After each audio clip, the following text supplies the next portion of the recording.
It's really funny thinking about this, Brad going no contact with his phone. It reminded me of something a few years back, and maybe you guys experienced this if you knew Brad at the time. But about 4 years ago, maybe 5 years ago, Brad changed his cell phone number. And what I want you to know is, he knows a lot of people. He knows too many people. This cat networks. He talks. He loves. He sees. People meet him, and he's got woo. People want to be his friend, winning others over. People like him, and everyone loves them some Brad. Think about how many people have his phone number, okay? He changes his phone number, which isn't the craziest thing. What's crazier is Verizon gave that number to a new person a week later. And my phone was kind of tripping. It was like, is this Brad's number? Is it not Brad's number? It would say Brad again, even when I would delete it. I don't know, it was a weird run with iPhones, or maybe just for me. But I just remember he would just respond. It'd be like, a group thread would go, and it'd be like, da-da-da-da, and some guy would go, don't care, all caps, from Brad. My favorite, leave me alone, all caps. And I ended up texting him. I was like, hey, man, I could see how this would be frustrating, but it might be more helpful if you just create an away message. You can just text these threads. Hey, this is no longer Brad's number. I can tell he's incredibly loved. He appears to be a pastor. If you send me your confessions, I'm going to screenshot them and put them on Twitter. that kind of thing. So anyways, it's just kind of funny. That being said, my name's Andy. I'm one of the pastors with the Restored Family of Churches. And I'm not going to text you back all caps, not interested.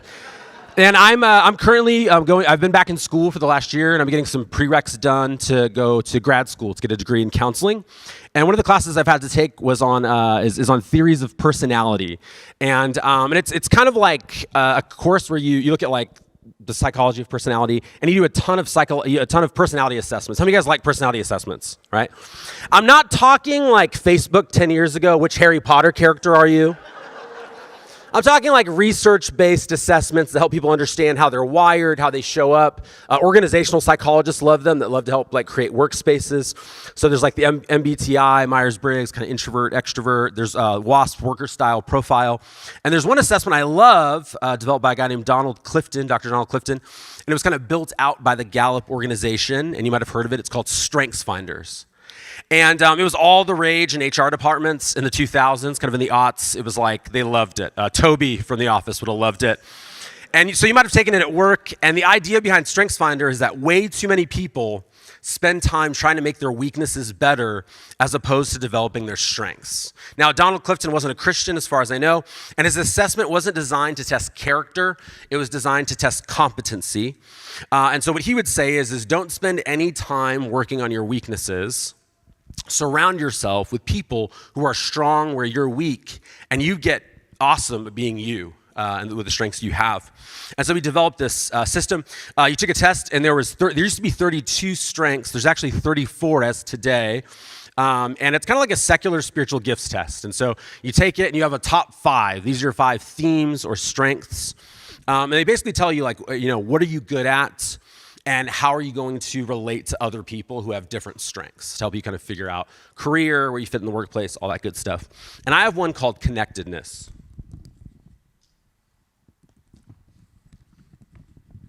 When I'm here in the summer, we've got to get a pulpit with a bottle holder.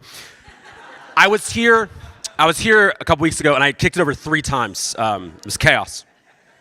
But I have one called connectedness, and this is the theme, this is the definition on the website. It says, people exceptionally talented in the connectedness theme have faith in the links among all things. They believe there are few coincidences and that almost every event has meaning.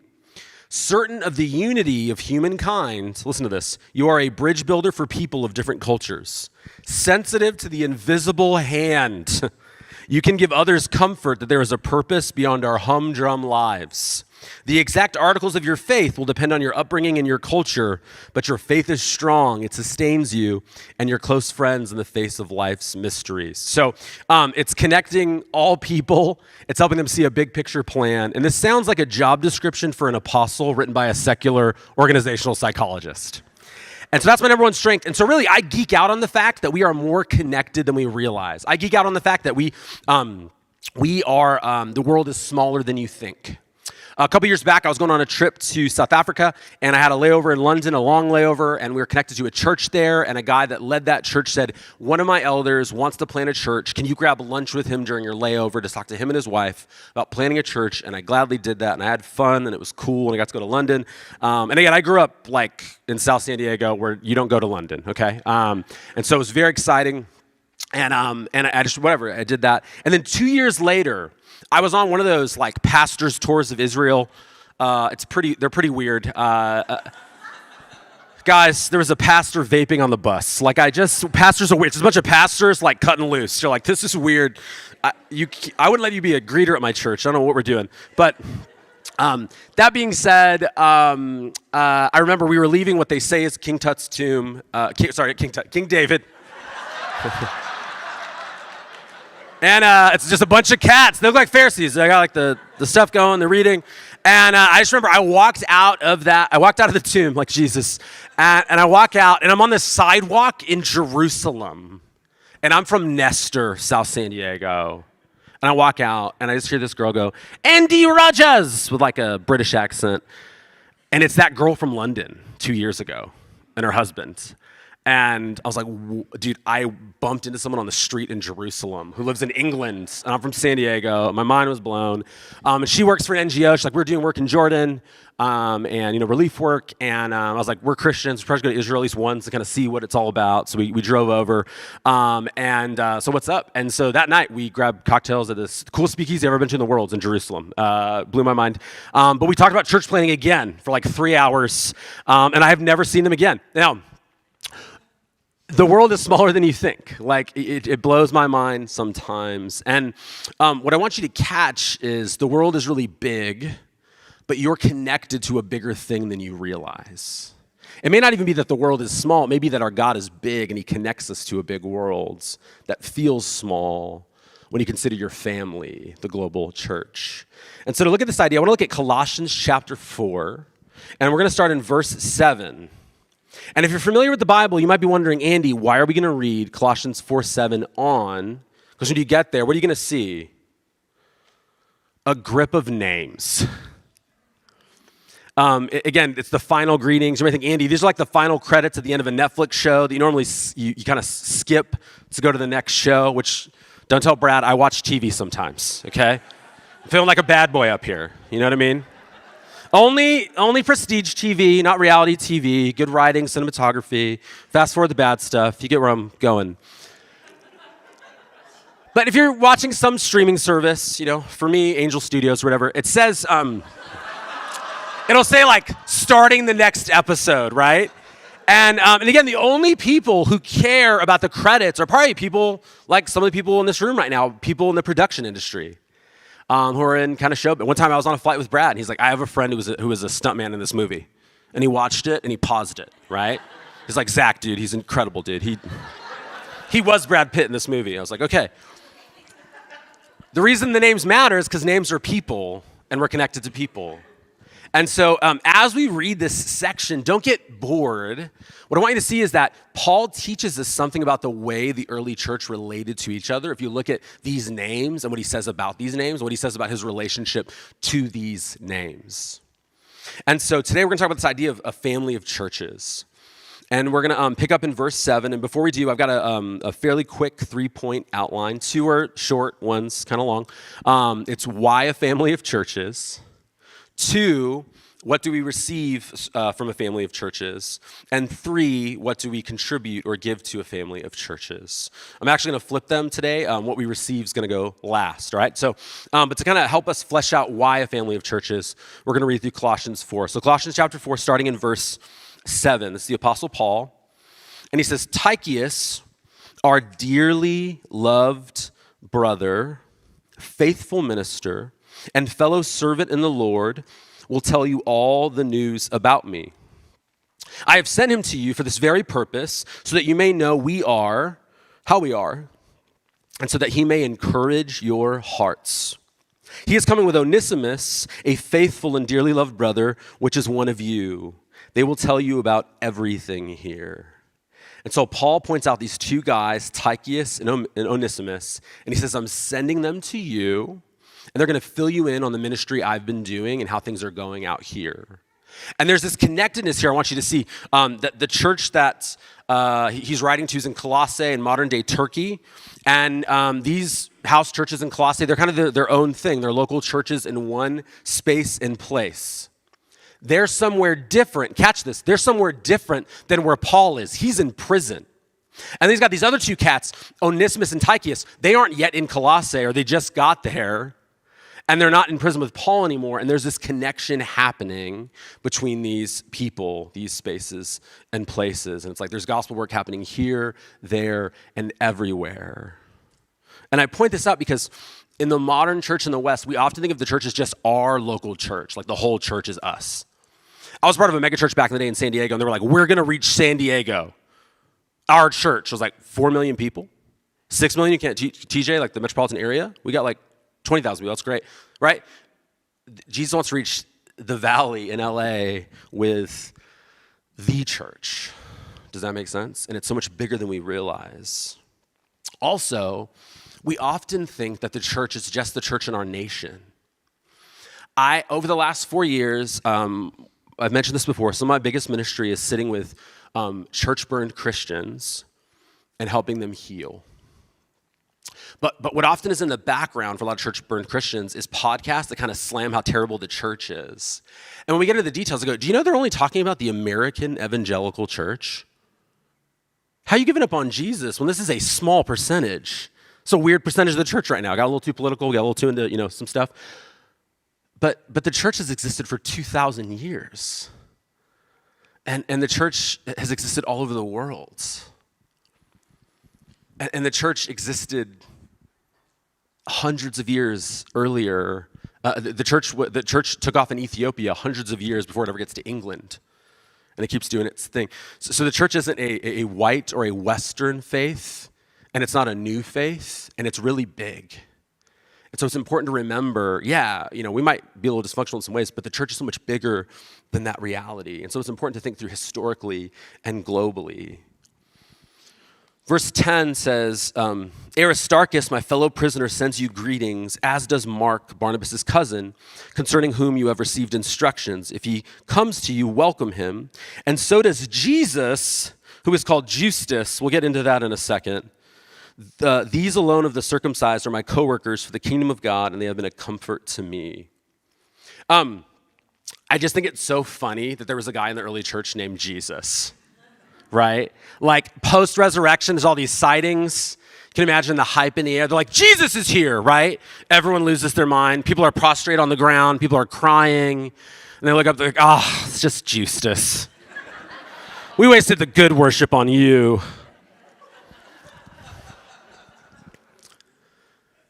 And so there's just this guy. And then it says the men of the circumcision. He's referring to Jewish believers who had really struggled with the gospel of grace. So these Jewish guys who are helping reach Gentiles who had been circumcised because they were Jewish.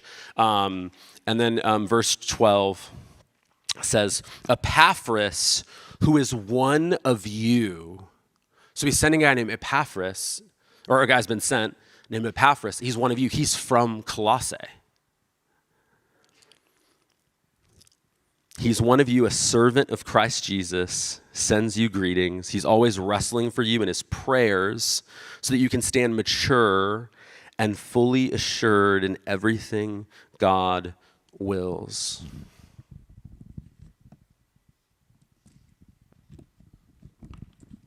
Now, Epaphras is a key guy. Most scholars think Epaphras planted the churches in Colossae that Paul is writing to.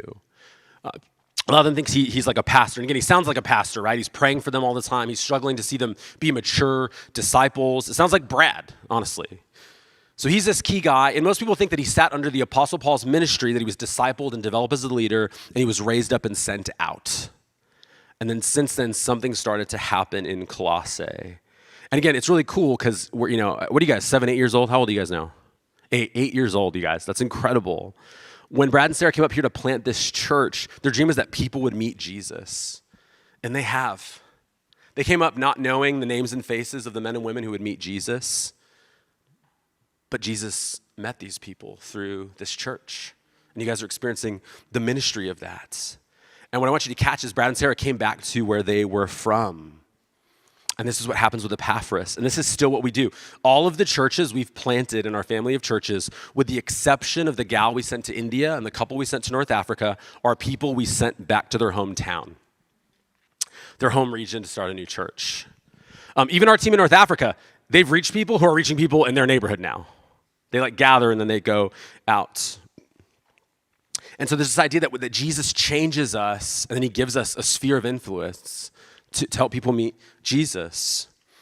And sometimes it can shock people. I remember one time I was a college pastoral intern at a church in San Diego. I was 20 years old, and a friend of mine invited a friend, and this girl we went to high school with named Laura came to our gathering. And she saw me greeting people downstairs. Our building had 2 stories, and where we gathered was upstairs. And she just thought I was a greeter.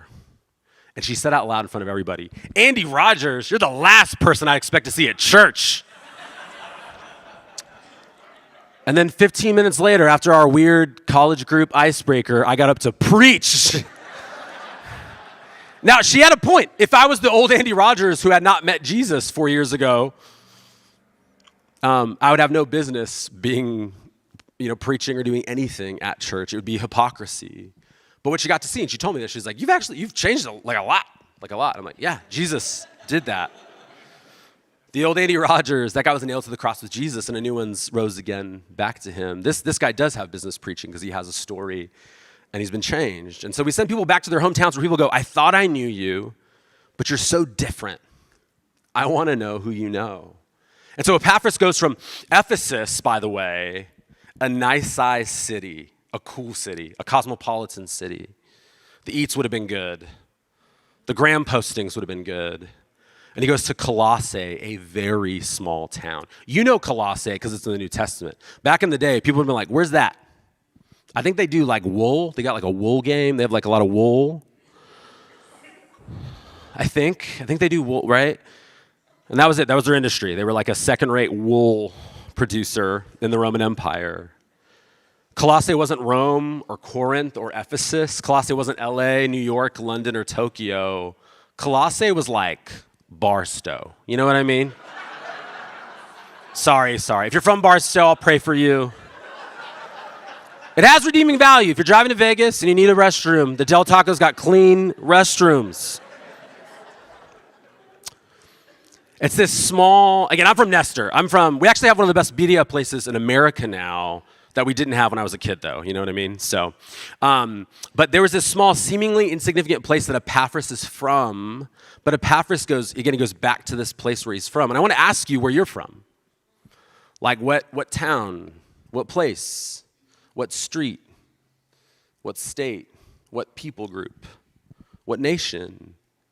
What I want to say is that there's no such thing as an insignificant place because there's no such thing as an insignificant person.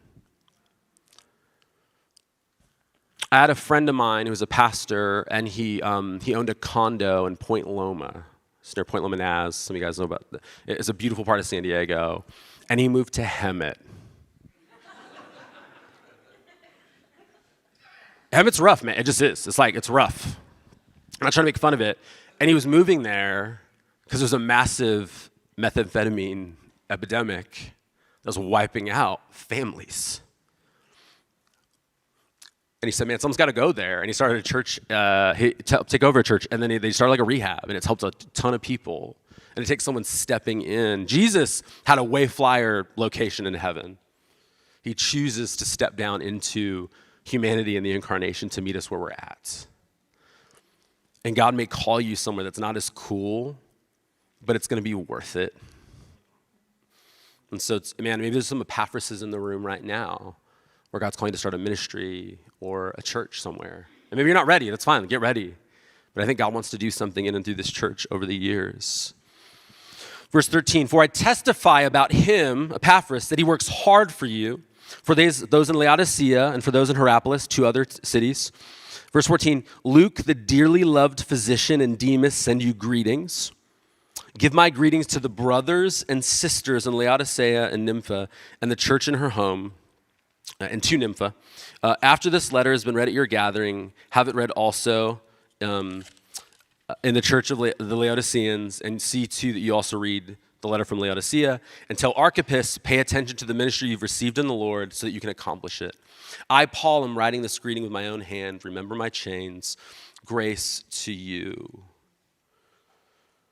And so again, there's churches in 3 different cities that aren't where Paul is in prison, and they're all connected to each other on the same mission.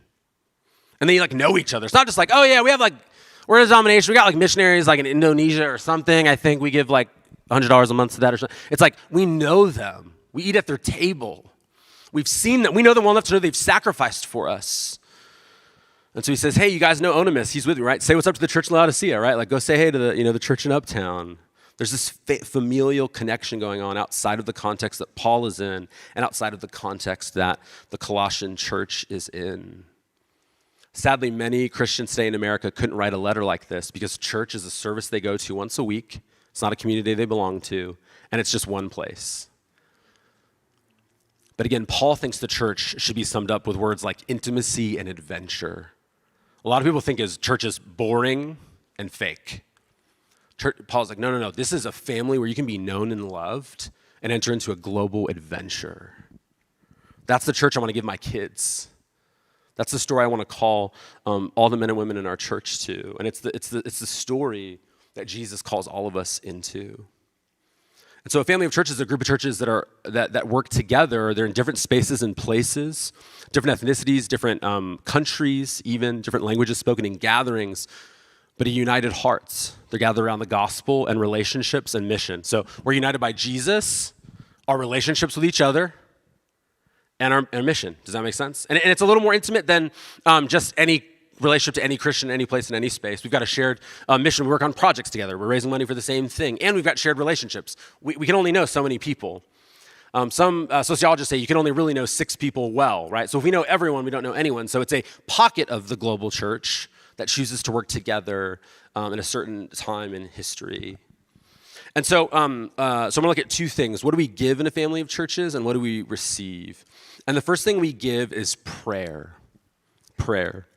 In Ephesians chapter 6, verses 18 to 20, the Apostle Paul says, pray at all times in the Spirit, with every prayer and request, and stay alert with all perseverance and intercession for all the saints. I love this. Verse 19, pray also for me that the message may be given to me when I open my mouth to make known with boldness the mystery of the gospel.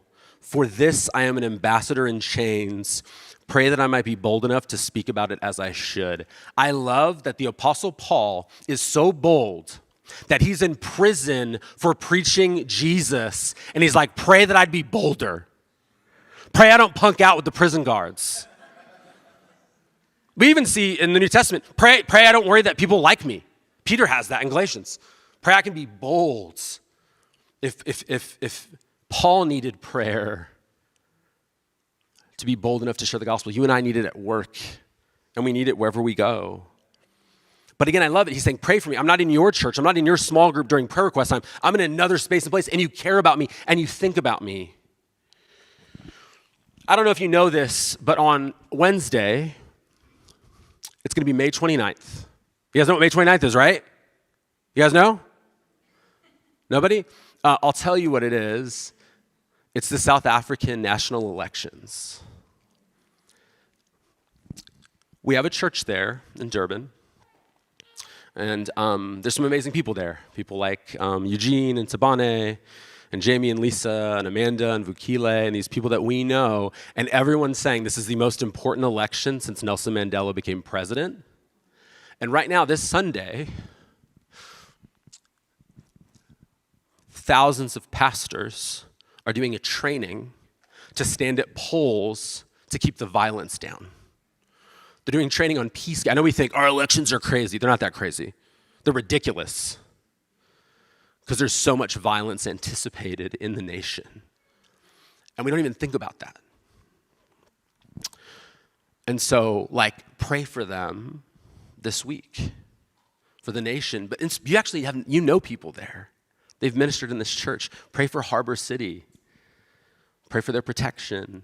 Pray that God would give them opportunity to be bold in the midst of uncertainty. And if there's a lot of fear in the air, it could be the first time the ANC's ever lost an election. They don't know what's going to happen.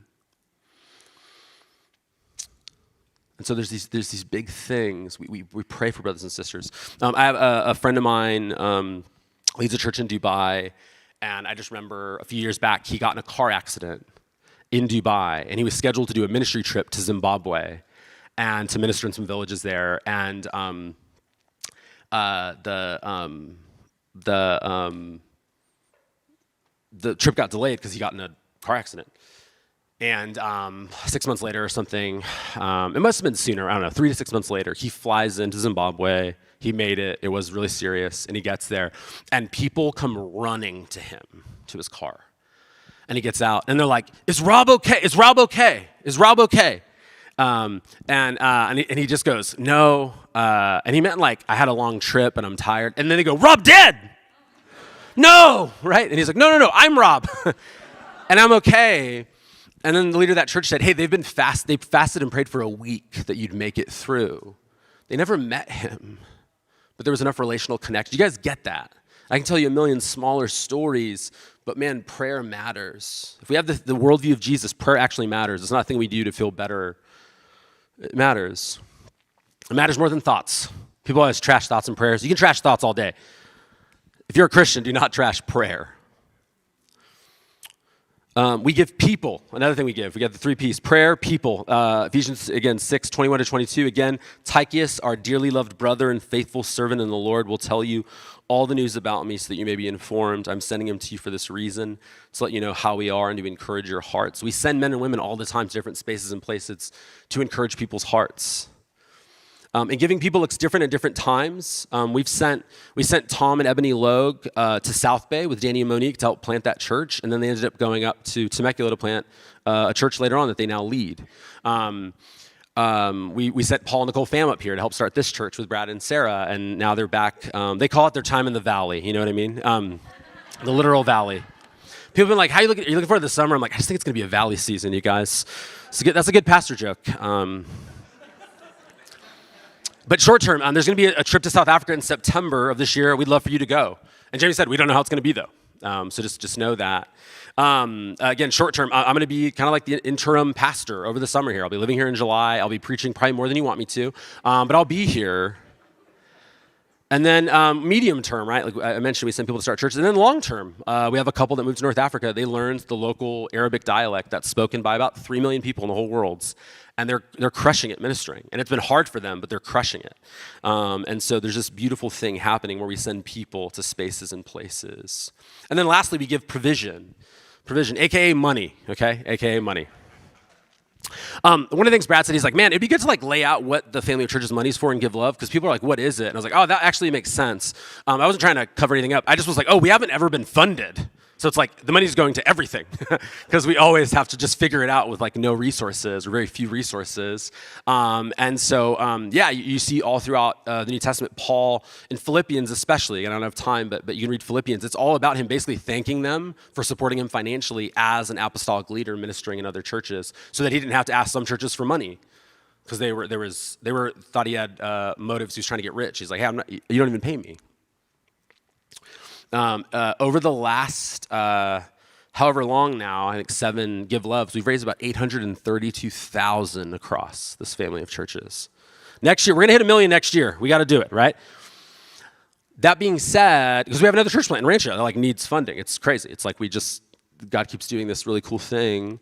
But I know you guys got psyched about the 70 grand, and I want to say thank you. I also want to say that as psyched as I was about that, this is our biggest church, okay? And so and by the way, I'm not downgrading that at all. What I want to say is our South Bay church gave almost $20,000. And if you know the story and the teaching of Jesus, he goes, man, it's what people, it's not the amount, it's what it costs them. And our church in South Bay, they don't have extra money at all. Hardly any of these people have any extra money. And they went for it. It sounded like I was downgrading your 70. The 70 is great, for the record. But what I want you to catch is we all, whatever we have is valuable in the kingdom of God to offer. And to see our baby church, in Rancho, it was like a couple $1,000s. And it was like, you guys have like 15 people. $4,000's great. Seriously, it's tremendous. South Day, the same thing. You got, like, as we all chip in and see this thing happen, God is more than we could ask or imagine. But the reality is we live in a, it's like Madonna, we live in a material world. We live in a physical world that requires just physical resources. And so sometimes it's money, sometimes it's a place to stay, sometimes it's travel, all that good stuff. And then last but not least, what do we receive from a family of churches? What do we receive from a family of churches?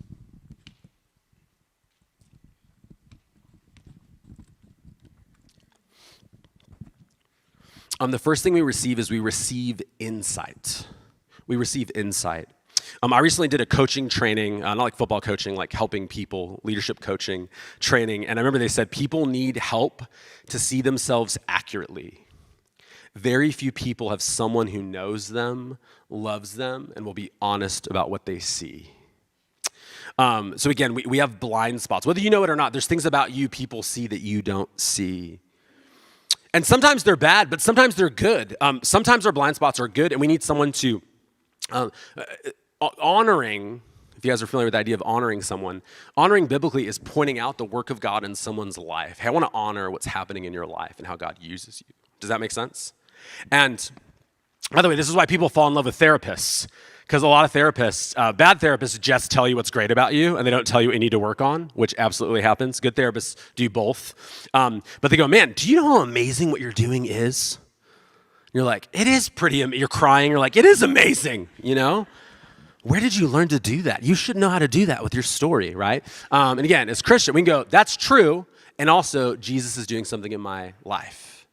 So good Christians are like good therapists. By the way, good therapists should keep doing that. They should keep pointing stuff out. But good Christians, we want to honor and point out what we see in people's lives. We need other people to help us see ourselves clearly.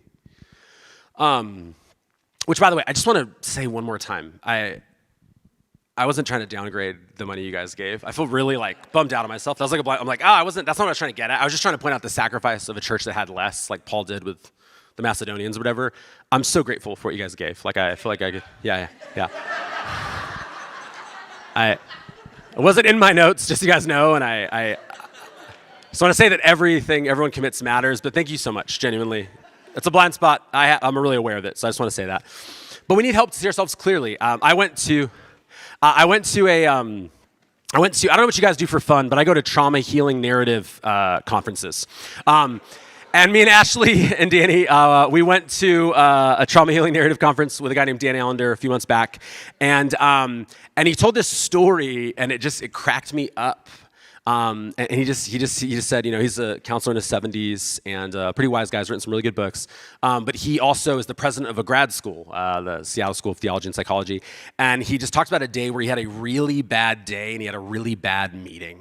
He had like a fundraising meeting, ironically, and it like went bad, and he was worried, and he forgot a paper at his house, and so he drove to his house, and he has a 2-story house, and he gets there, and he kind of comes in, he kind of slams the door, he's like, I'm stomping around, and my wife hears me, she's like, hey, Dan, you down there? He's like, yep, yeah, it's me. Where's this paper? You know, and he's like, I'm being kind of mean, and I'm just demanding, and I'm looking for this paper, and I finally find the paper, and then I'm getting ready to go, and I've got another meeting, and I go, where are my keys? And he's like, and I start yelling at my wife, where are my, did you come down? He's like, I haven't been downstairs. I didn't take your keys. Where are my keys? And she just said, Dan, have you checked the freezer? And he's like, why would I check the freezer? She's like, I don't know, you might want to. And he goes to the freezer, and his keys are in the freezer. And he goes, I was wondering, like, am I getting senile? Am I old? Like, how did she know? Is this something I've been doing? And he said, how'd you know the keys were in the freezer? Like, I gotta go, but I need to know. David Blaine, what's going on? And she said, well, Dan, I could tell when you came in, you were stressed out, and your heart wasn't in a good place. And you do this thing when you're stressed out and your heart's not in a good place. You don't think I see you, but I do. You sneak over and you get 2 bites of ice cream.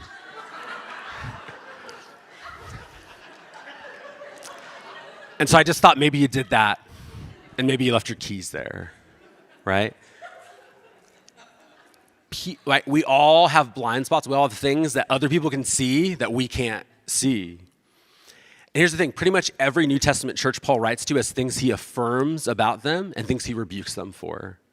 In the book of Philippians, he goes, you guys are really generous. Thank you, again, for all your, thank you for your giving to the family of churches. Thank you for giving to Paul's thing. And in addition, he goes, but you guys, Paul basically says, you guys suck at conflict. In Philippians 2, he talks about the incarnation of Jesus and the humility of Jesus. Now, he set aside divine rights to enter our world. Also that, it's not to teach us theology. He did all of that to go, so consider others better than yourself. And you have these women who are fighting in your church, and like help them love each other. In 1 Corinthians, he goes, I thank God for you because you have every spiritual gift. Also, everything else is terrible. And I always thank God for you.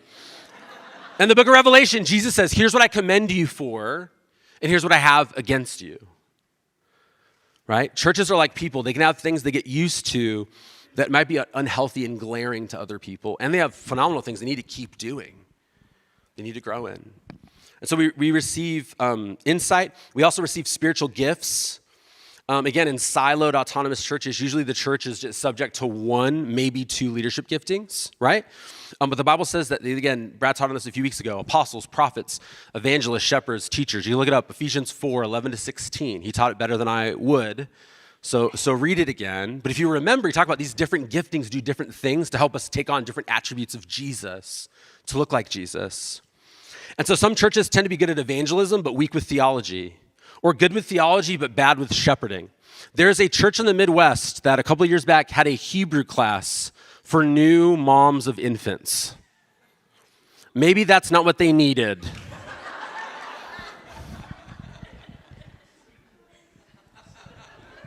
I love their commitment to theology. I love that they want, people to learn theology. I think stage of life, a pastor said, hey, buddy, maybe in like 10 years. Maybe Hebrew for empty nesters. You know what I mean? Or they're good with caring for each other, but they're terrible at knowing how to experience the presence and power of the Holy Spirit, because sometimes the Spirit does in one moment what 19 counseling sessions can't do.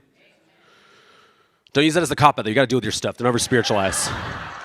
I felt the collective spiritual bypass. Like, I don't have to look at my past. Not what I'm saying, but sometimes you do need that. This church, for example, because of Brad's leadership, it's strong in teaching. I think one of the best in the country. And it's strong in evangelism because he doesn't think he's an evangelist. He's a phenomenal evangelist. He has a huge heart for evangelism. Your church will always be big for these two reasons.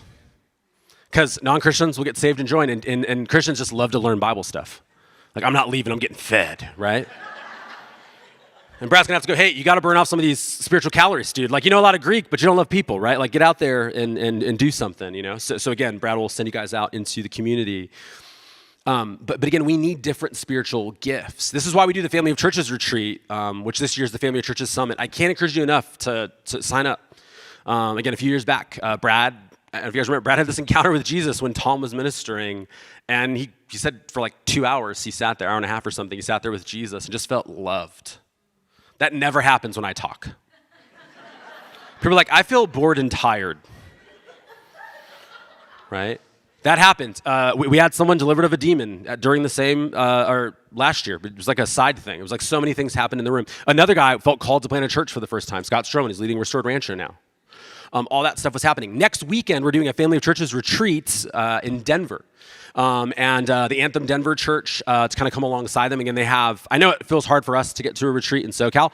They would be spending, $400 on flights or so, plus getting childcare, plus driving. And so we're doing a retreat to kind of bring them in, but because we want them to feel the connection to the Family of Churches, we have 25 people from our Family of Churches also going, including your very own Jonathan Lopez, the man, the myth, the legend. And teacher evangelists, we've got Matt and Bithia coming with us, and it's exciting just to see God use different gifts in the room. And when you're in a room, when you're in a space where there's a lot of different mature gifts, God just does stuff throughout, and it's fun to watch. And if it's done right, no one person gets all the glory. Again, I often help lead the retreats because I'm one of the Family Church leaders guys, but I often don't even have a session. I often go like, let's let these people get going. My favorite thing is to put people in positions to minister, to give people an experience who don't normally experience their gift.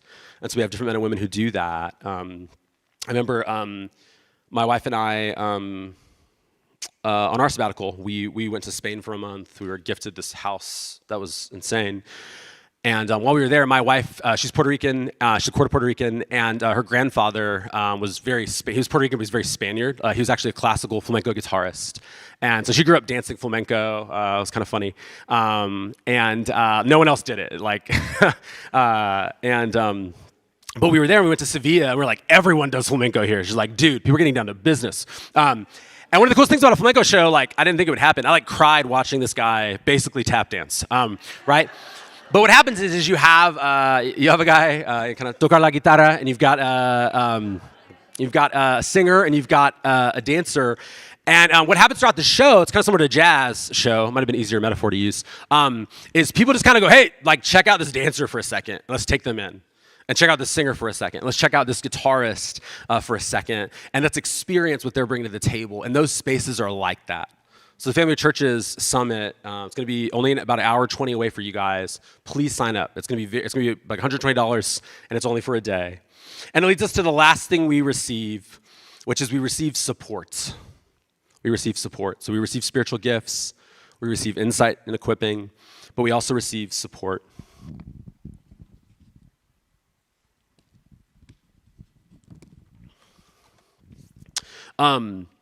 One of the things that you see happening, right, like even why Paul takes the offering in 1 Corinthians and 2 Corinthians is because of the church in Jerusalem suffering from famine. When people get sent, he sends different people. A lot of times he's like, Tychus is coming, Timothy's coming. He's like, to help you guys with the problem you're having. False teaching or conflict. And there are a lot of times where local churches just get into situations where they need help from the outside. And there's support. And sometimes they're bad, sometimes they're good. Because I'm a preacher, I've got 3 C's for you, okay? So I'll be about a minute each, relax. The first one is crisis, support for times of crisis. About 7 years ago, the pastor of our restored South Bay Church, he experienced his wife, both of her brothers dying before the age of 35, tragically and unexpectedly. In addition to that, his son got burned in an accident. And quite a few other people died in their family, and they just hit a wall. They had so much grief, so much intensity. They'd only been leading the church for a year and a half. It's still basically a church plant, which requires a lot of you. And at that time, we just got them set up to take 2 months off. We called it a sabbatical. It wasn't. It was we need to give them a real sabbatical in the future. But it was man, stabilize and heal. You're in crisis. They weren't in deep sin, but they were depressed and they were afraid. This is all public. We talked to their church about it. And Tom Logue stepped in and he led the church for 2 months. He wanted to go plant a church. We said, no, we need you to do this and to do this well for the next few months. He was there for 2, and then about 6 more months after that. And they got the help that they needed. And then recently we had a scenario with one of our leaders who was really struggling. It wasn't a pastor, it was a staff person. And then it was so cool. Monique, who was the one who went through it back then, she got to help care for this person and provided a meal and a space, and it was just so cool. Harbor City, after the church in Durban, after the COVID pandemic, they didn't have the bailouts we had in America. They didn't have COVID packages. They just had less stuff. They had flooding, they had political unrest that led to billions of dollars of damage in their city, and they had COVID with a developing nation economy in the first place. And again, we did give love for them. We got to send 40, 50 grand. We got to pay their rent for 2 years for their Sunday gathering space, which didn't kill us, but it blessed them. Another thing would be conflict. Right? Sometimes you need help with conflict. Leaders have conflicts. I'm not talking allegations of abuse or wild sin where you need a totally outside third party. I'm talking about when you have conflicts in a church and between elders or leaders, and it's how do you work through that stuff when you're just really struggling to understand each other, or you feel you're too compromised because you're in it, to have an outside person to come help and help each other understand each other. Is so important. And then lastly, this is where I want to close today, is cultivation. Preachers got to have a 3rd C. And this is where we want to help. Cultivation's when you choose to tend to, if you think about plants, when you cultivate, you want to kill the weeds and grow what's healthy and fruitful. And so sabbaticals are designed to do that. Ministry is hard. And what you want to do is take the hard parts of ministry and set them aside for a while so that the beautiful things can have attention and fruits, like your relationship with God as a leader, and your relationship with your spouse, and your relationship with your kids. And I know it might feel oh, man, why do they need this, right? Like, I didn't get a sabbatical, right? But I just want to say this, man, pastoral ministry is a unique job. We have about 12 therapists in my church of about 90 people, and they all tell me, Andy, your job's harder than mine. Because I have tight boundaries. Like when the session's over, it's over. It's like, don't call me, I'll call you, right? I'll see you next week, right? He's like, you'll sit with someone when they disclose something like sexual assaults or a suicide attempt. Or this past week, there was a homicide that someone in my church was connected to. They didn't do anything, but they knew the person.